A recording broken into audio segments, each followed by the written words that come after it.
મને આવી નહોતી ખબર કે આપણા ઠેસર અંગત કંઈક આવું થશે. તો આજે આપણે જઈ રહ્યા છીએ ચણા કાઢવા, આપણો લાલ ઘોડો લઈને. આપણે જલ્દી પહોંચી ગયા કેનાલે. થોડો તડકો લાગતો હતો તો આપણે ઉતરી ગયા નીચે ને જોવા માંડ્યા થોડી માછલી જોતા જોતા પછી આપણે નીકળી ગયા પાછા આપણે જવા માટે. તો જવા માટે આપણે ઠેસર લઈને નીકળી ગયા હતા. તો અહીંયા પહોંચીને આપણે જોયું બંધ બહુ મોટો હતો તો ટપી નહોતું કરતું. તો જોયું તો નીચે અડી રહેતું તો ઠેસર.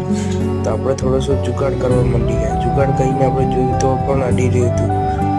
તો અડતા આપણે ગમે એમ કહીને કાઢ્યું એને. કાઢતા આપણું ટ્રેક્ટર થોડું આગળથી થતું હતું પણ તોય આપણે પહોંચી ગયા ખેતર પહોંચીને આપણે ચાલુ કરી દીધું ઠેસર ચાલુ કરીને જુઓ કે ચણા કમ્પ્લીટ કાઢે છે. જોઈ લો કેવા ચોખા કાઢે છે ને ચણા ચોખા કાઢે છે. પછી આપણે જોઈ લીધું એક ટ્રોલી ભરીને પછી આપણે બીજી ટ્રોલી લગાવી દીધી. એક ટ્રોલી ફૂલ થઈ ગઈ હતી તો બીજી ટ્રોલીમાં ચાલુ કરી દીધું. ચાલુ કરીને